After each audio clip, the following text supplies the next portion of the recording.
ആവേശകരമായ Asia cup ഫൈനലിൽ പാകിസ്ഥാനെ ഇന്ത്യ നിലംപരിശാക്കിയിട്ടും വിവാദം അവസാനിക്കുന്നില്ല. ഇന്ത്യ കിരീടം ഏറ്റുവാങ്ങാതിരുന്നതിനെ ചൊല്ലിയാണ് പുതിയ വിവാദം.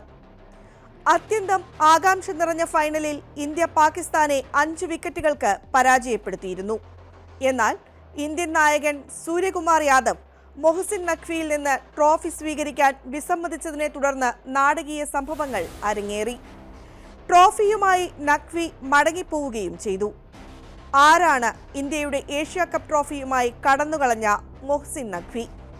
സോഷ്യൽ മീഡിയ ഇപ്പോൾ അന്വേഷിച്ചുകൊണ്ടിരിക്കുന്നത് നഖ്വിയെക്കുറിച്ചാണ്.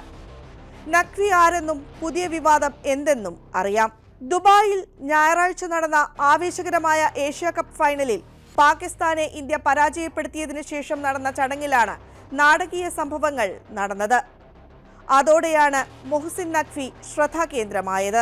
സൂര്യകുമാർ യാദവിന്റെ നേതൃത്വത്തിലുള്ള ഇന്ത്യൻ ടീം നഖ്വിയിൽ നിന്ന് ട്രോഫി വാങ്ങാൻ വിസമ്മതിച്ചതാണ് സംഭവങ്ങൾക്ക് തുടക്കം. ട്രോഫി കൈമാറാമെന്ന് നിർബന്ധം പിടിച്ച് നഖ്വി വേദിയിൽ ഉറച്ചു നിന്നതോടെ ചടങ്ങ് 1 മണിക്കൂറിലധികം വൈകി.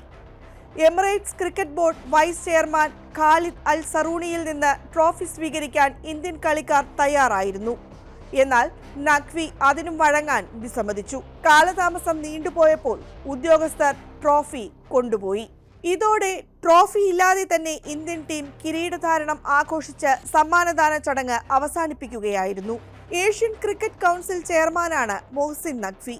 കൂടാതെ പാകിസ്ഥാൻ ക്രിക്കറ്റ് ബോർഡ് മേധാവിയും പാകിസ്ഥാന്റെ ആഭ്യന്തരമന്ത്രിയുമാണ്. ഇന്ത്യക്കെതിരായ നിലപാടുകൾ പരസ്യമായി പ്രകടിപ്പിക്കുന്ന വ്യക്തി എന്ന നിലയിൽ നഖ്വി അറിയപ്പെടുന്നു. ഇന്ത്യൻ ക്രിക്കറ്റ് താരങ്ങൾ നഖ്വിയിൽ നിന്ന് ട്രോഫി സ്വീകരിക്കാൻ വിസമ്മതിച്ചതിന്റെ പെട്ടെന്നുള്ള കാരണം അദ്ദേഹം എക്സിൽ പോസ്റ്റ് ചെയ്ത ചിത്രങ്ങളിൽ ഒന്നാണെന്നാണ് വിലയിരുത്തൽ.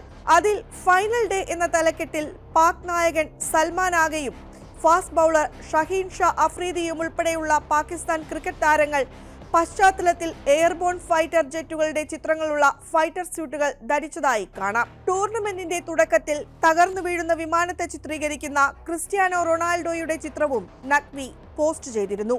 2 ആഴ്ചത്തെ ഇടവേളയിൽ 3ാം തവണയും പാകിസ്ഥാനെ തോൽപ്പിച്ചാണ് ഇന്ത്യ 9ാമത് ഏഷ്യ കപ്പ് കിരീടം സ്വന്തമാക്കിയത്. ഒരു ചാമ്പ്യൻ ടീം ട്രോഫി നേടാത്തത് കണ്ടിട്ടില്ലെന്നും അത് ഇന്ത്യ അർഹിച്ചിരുന്നതാണെന്നും പറഞ്ഞ സൂര്യകുമാർ യാദവ് യഥാർത്ഥ ട്രോഫികൾ സഹപ്രവർത്തകരാണെന്നും മത്സരത്തിനു ശേഷം നടന്ന വാർത്താ സമ്മേളനത്തിൽ പറഞ്ഞു. ടൂർണമെന്റിൽ ഇന്ത്യയും പാകിസ്ഥാനും തമ്മിലുള്ള 3ാമത്തെ ഏറ്റുമുട്ടലായിരുന്നു ഇത്. ആദ്യ 2ലും ഇന്ത്യക്ക് സുഖകരമായ വിജയങ്ങൾ ലഭിച്ചു.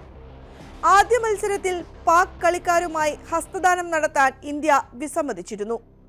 26 പേരുടെ മരണത്തിനിടയാക്കിയ പഹൽഗാം ഭീകരാക്രമണത്തിലെ ഇരകൾക്ക് സൂര്യകുമാർ ആ സമയത്ത് വിജയം സമർപ്പിച്ചിരുന്നു. ഹസ്തദാന വിവാദത്തിനു ശേഷം ഇരു ടീമുകളും തമ്മിലുള്ള ബന്ധം വഷളായി. തുടർന്ന് ഏഷ്യ കപ്പിലെ ശേഷിക്കുന്ന മത്സരങ്ങൾ ബഹിഷ്കരിക്കാനുള്ള നീക്കത്തെ നഖ്വി പിന്തുണച്ചു. ലാഹോറിൽ വെച്ച് നടത്തിയ പത്രസമ്മേളനത്തിൽ രാഷ്ട്രീയവും സ്പോർട്സും ഒരുമിച്ച് കൊണ്ടുപോകാൻ കഴിയില്ലെന്ന് നഖ്വി പറഞ്ഞിരുന്നു. ഞായറാഴ്ച രാത്രി ദുബായ് ഇന്റർനാഷണൽ സ്റ്റേഡിയത്തിലെ പോഡിയത്തിൽ മറ്റ് വിശിഷ്ട വ്യക്തികളിൽ നിന്ന് അവാർഡുകൾ സ്വീകരിക്കാൻ മാത്രമാണ് ഇന്ത്യൻ താരങ്ങൾ എത്തിയത്. തുടർന്ന് കളിക്കാർ പെട്ടെന്ന് സ്ഥലം വിട്ടു. മത്സരം കഴിഞ്ഞയുടൻ തന്നെ അവാർഡ് ദാന ചടങ്ങ് വൈകുമെന്ന് സൂചനയുണ്ടായിരുന്നു. റിങ്കു സിംഗ് വിജയ റൺസ് നേടിയതിനു ശേഷം സംഘാടകർ വേദിയൊരുക്കി 20 മിനിറ്റിന് ശേഷമാണ് ചടങ്ങുകൾ തുടങ്ങിയത്. അപ്പോഴേക്ക് പാകിസ്ഥാൻ ക്രിക്കറ്റ് താരങ്ങൾ ഡ്രസ്സിംഗ് റൂമിലേക്ക് പിൻവാങ്ങിയിരുന്നു. പ്രശ്നം പരിഹരിക്കാൻ അമ്പയർമാരും മാച്ച് റഫറിയും ചർച്ചകൾ നടത്തിയെങ്കിലും ഫലമുണ്ടായില്ല.